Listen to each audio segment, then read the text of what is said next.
Hi, I'm Amy. I'm the Exhibitions and Interpretation Officer at Elmbridge Museum, and you're watching our Ask the Expert interview with a historian, which is part of our latest exhibition, A Day at the Races. So in this exhibition, we're looking at the history of Elmbridge's two famous racecourses, Sandown and the now closed Hurst Park. So today I'm talking to horse racing historian Stewart Nash. Stewart has previously given lectures at Molesey Local History Society and is author of Plumpton, an illustrated history of Plumpton Racecourse, 1884 to 2000. He's based in and around Elmbridge. Thank you so much for letting us interview you, and I'm sure that you'll shed so much more light on this huge aspect of Elmbridge's history. To start with, could I ask you to please maybe outline how horse racing began and became popular? And among which classes it was popular when it began? Yes, of course. Horse racing in one form or another dates back centuries, and the Rudy at Chester is probably one of the oldest still in existence, and racing started there in 1540. There were literally hundreds of race meetings in the 17th and 18th century, mostly once a year affairs which coincided with local fairs and holidays. And provided all types of sideshows and entertainment. In Surrey, there were race meetings at Croydon, Egham, Guildford and Reigate. There was also meetings at Croydon and Streatham, which of course are no longer in Surrey, but were in those days. And there was also a very short-lived period of having meetings at Oaklands Park between 1827 and 1831. Thank you very much. That's really interesting, actually, because I think in the collection that we have an early race card for Oaklands Park, which will be going on display obviously once lockdown is over. So yeah, it's really interesting, and it was quite an early one as well. Just moving on to the formation of Elmbridge's two most famous racecourses, Hurst Park and Sandown. So in its early days, pre-1890, Hurst Park was known as the Hampton Races. Why were they situated where they were, given that Molesey and Hampton were small in terms of their populations?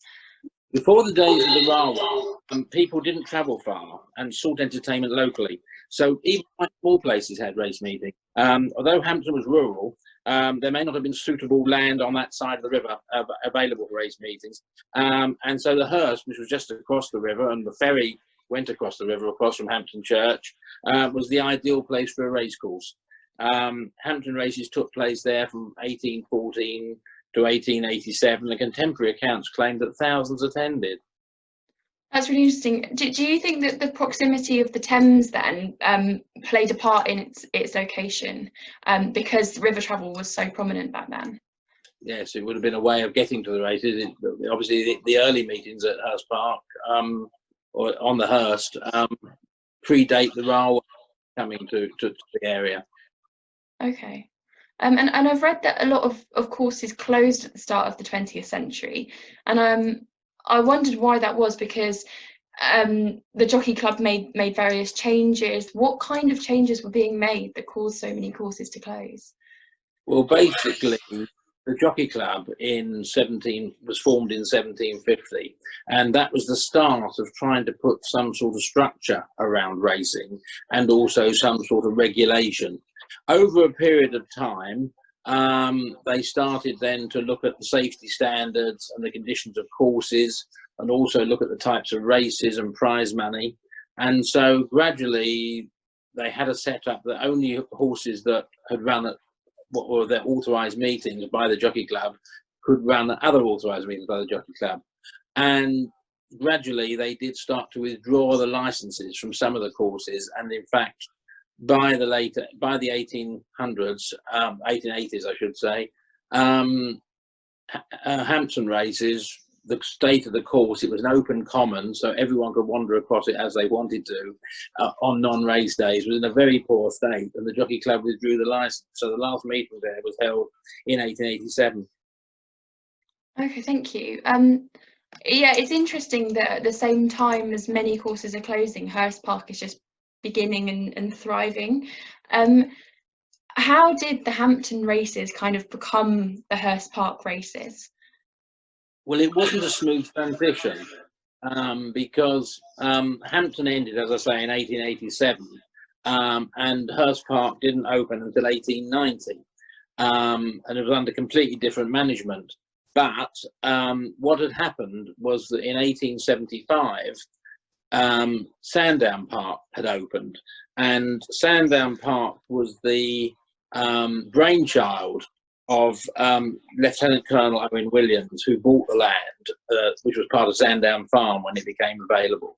And his brother, Hoofer Williams, recognised the site as being excellent for a racecourse because of its natural landscape. And so recognising some of the problems that surrounded horse racing, because one has to say that with the old open racecourses, racing did attract its fair share of thieves, rogues and vagabonds and undesirables. So the concept that Hooper Williams introduced was to put a fence around the course so that admission would be charged to all parts of the racecourse, which had the effect, A, of bringing in more revenue, which is one of the reasons Hampton was in such a bad state, because they had very little income. And it also enabled them to only let in or to eject people who caused a problem in one way or another. Great, thank you. That's really interesting, actually, because I do remember saying to you about when we had a very early phone call about Runnymede having a similar problem with the Egham races being based there, and I think that was part of the reason that the Egham races were shut down, was the problem with you policing thieving and criminal activity there. Was the perimeter fence around Sandown, was it particularly necessary at this course because the problem was much worse than other areas, or I'm just wondering why there in particular had a perimeter whereas others didn't? Well, I think Sandown was the first one to have the concept of having a fence, and therefore it was something totally new. Up until then, Epsom, which is, as you know, the home of the Derby, is an excellent example of what an old race course would have been, because you can still go to Epsom and go on the centre of the Downs and watch the racing without paying. There is no perimeter fence. You have to pay to go into the grandstands, and that's the change that was made, really. And once Sandown had their fence, it became such a huge success, making the whole day at the races concept much more friendly and suitable for all that attended, that the thing caught on, and a little bit like the development of the railways in the 19th century, everybody then wanted to think about having a closed racecourse, and they were followed quite quickly by Kempton, Lingfield, and Hurst Park. Okay, right, that's interesting. I didn't know that they implemented that at Hurst Park afterwards. Did it have a big implication for the kind of audiences attending, like their social status? I know that you're saying it kept criminals out, but did it also keep, poorer members of society from watching racing? It didn't stop them coming, although racing is probably always slightly more expensive activity in those days relative to people's earnings. But because they had a number of enclosures, the price range was quite wide.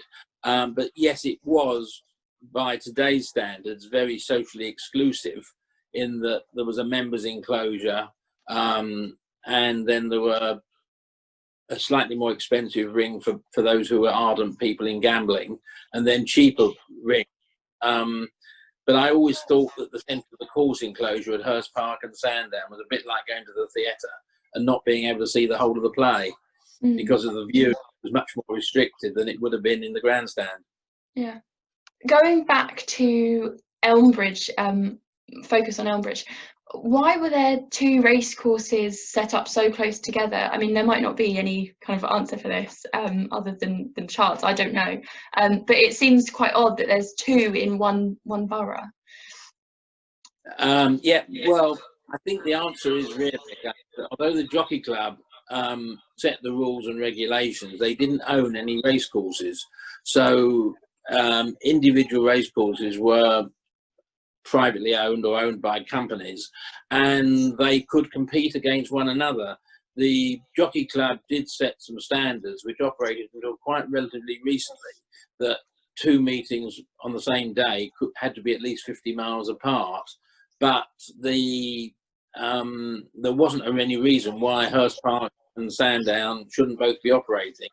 And of course, just across the river from Hurst Park is Kempton, which also opened around the same time. So you have actually had 3 racecourses within probably, if you leave the river out of it, about 3 miles apart.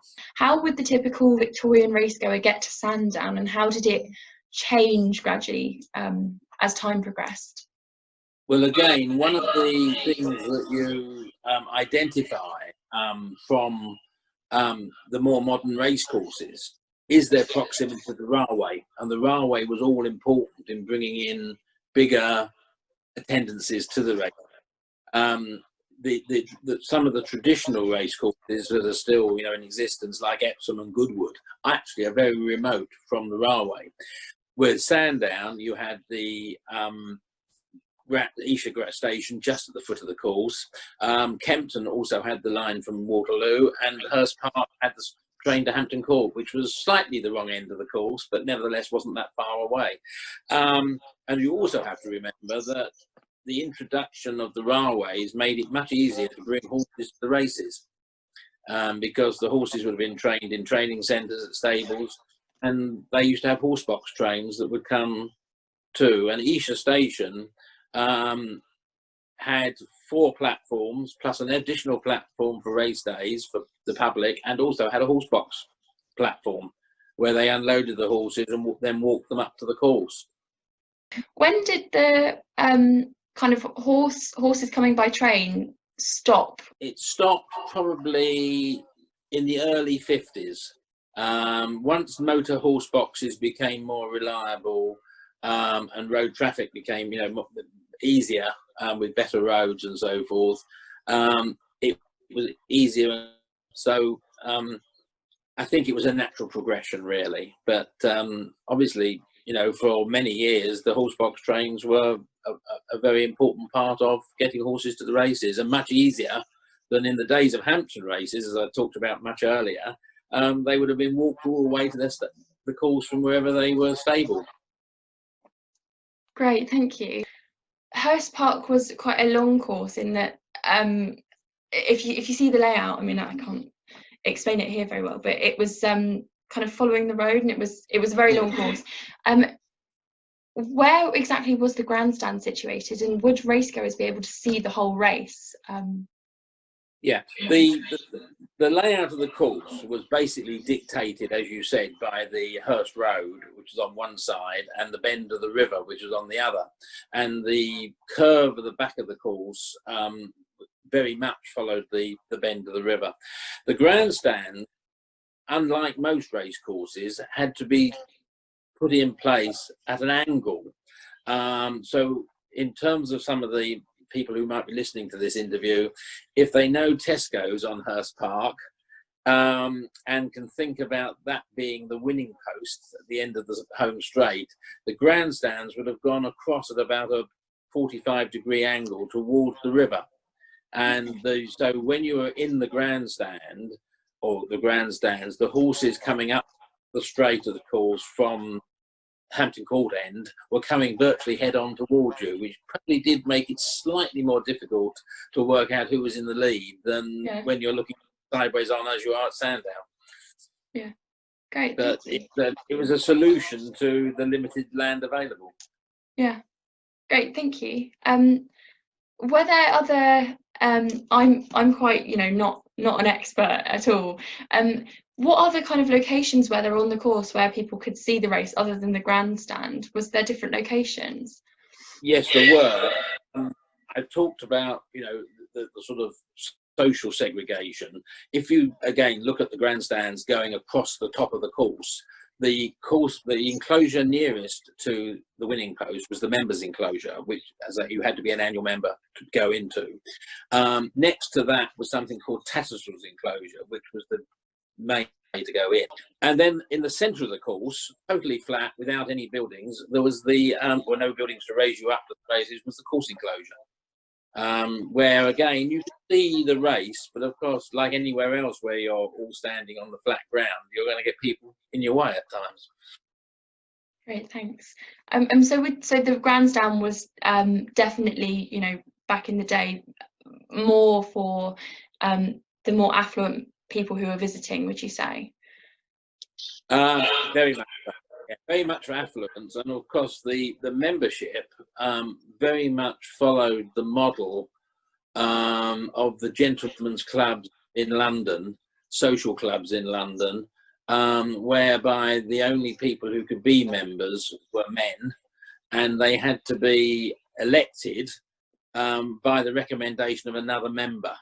And there are some quite detailed sets of rules about how to become a member of Hurst Park in those days. And once you were a member, you had a badge, transferable ladies badge, which means you didn't have to take the same lady to every meeting. You could take a lady of your choice. Thank you very much.